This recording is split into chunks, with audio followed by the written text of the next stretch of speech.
बिस्मिल्लाहिर्रहमानिर्रहीम। अस्सलाम वालेकुम। मैं हूं डॉक्टर ज़ियाउल्लाह खान गाजी। होम्योपैथिक के अंदर अल्लाह पाक ने बहुत से कमालात रखे हैं जो कि वक्तन फ़ौक्तन मैं आपको अपनी वीडियोस के अंदर बताता रहता हूं।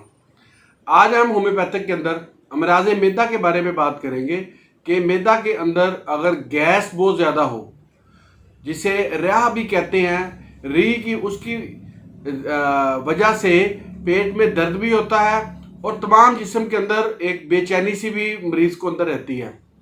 अगर मरीज़ को कब्ज़ रहती हो और स्टूल सही तरीके से यानी पास ना हो और उसकी वजह से गैसेस वगैरह बहुत ज़्यादा बनती हों, पेट में रिहा हो, तो आज मैं आपको होम्योपैथिक की 3 ऐसी अद्वियात बताऊंगा जो रिहा में बेहद कामयाब तरीन अद्वियात हैं।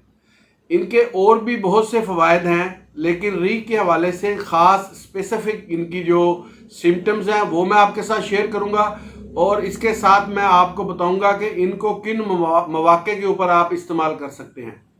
देखिए, अगर किसी पेशेंट्स को गैसेस हैं या री है, तो सबसे पहले ये डिफ़ाइन करना बहुत ज़रूरी है कि ये री किस रीजन के अंदर है।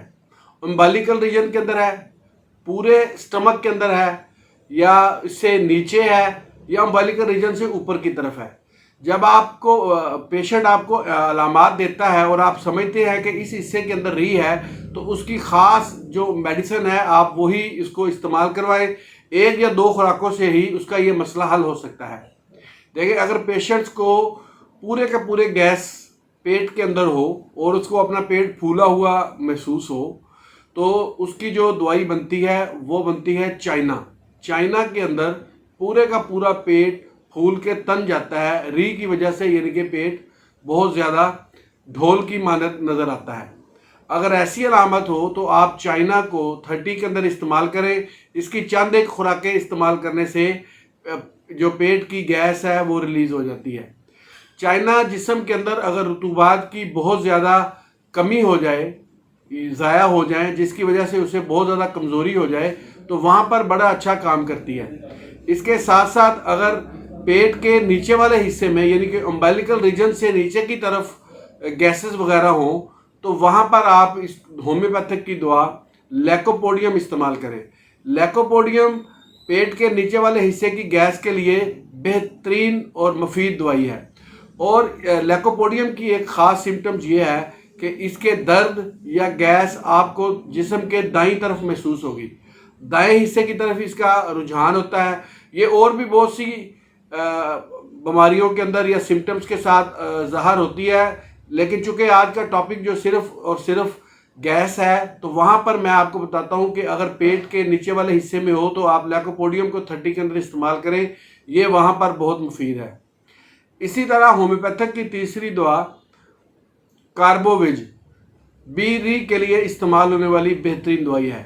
अगर अम्बिलिकल रीजन से ऊपर वाली साइड पे गैसेस वगैरह हों और उसको जिस्म के अंदर बेचैनी हो, तो आप कार्बोवेज का इस्तेमाल करें। इसकी एक ख़ास सिम्टम्स ये भी है कि कार्बोवेज का जो पेशेंट होता है उसकी रिहा जो होती है वो बदबूदार होती है, यानी उसके अंदर स्मेल बहुत ज़्यादा होती है।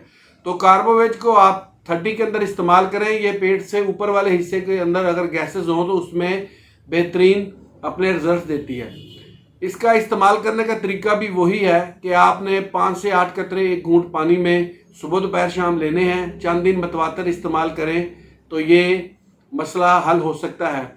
लेकिन मैदे के हवाले से मैं ख़ास तौर पे एक अपने नाजरीन को ये बात भी बताता चलूँ कि पेट के अंदर गैसेस या रिया से इन अद्वियात से मसला तो हल हो सकता है, लेकिन अगर कोई कॉन्स्टिपेशन का पेशेंट है और क्रॉनिक कॉन्स्टिपेशन है और किसी दवाई से ठीक नहीं हो रही, तो वो फिर सबसे पहले उसका इलाज करवाए, उसको देखे, उसके बारे में होम्योपैथ डॉक्टर से मशवरा करे और उसकी अद्वियात वगैरह खाए। तो ये 3 दवाइयाँ मैं दोबारा एक दफ़ा रिपीट कर देता हूँ। कार्बोवेज, लैकोपोडियम, चाइना, ये तीनों आपके यानी कि एब्डोमिनल रीजन के अंदर होने वाली गैसेस में बेहद मुफीद है। बहुत शुक्रिया, अपना ख्याल रखिएगा और हमारे इस चैनल का भी ख्याल रखिएगा। इसी तरह की मुफीद इंफॉर्मेटिव वीडियोज़ मैं आपके लिए बनाता रहूँगा। अल्लाह हाफिज़।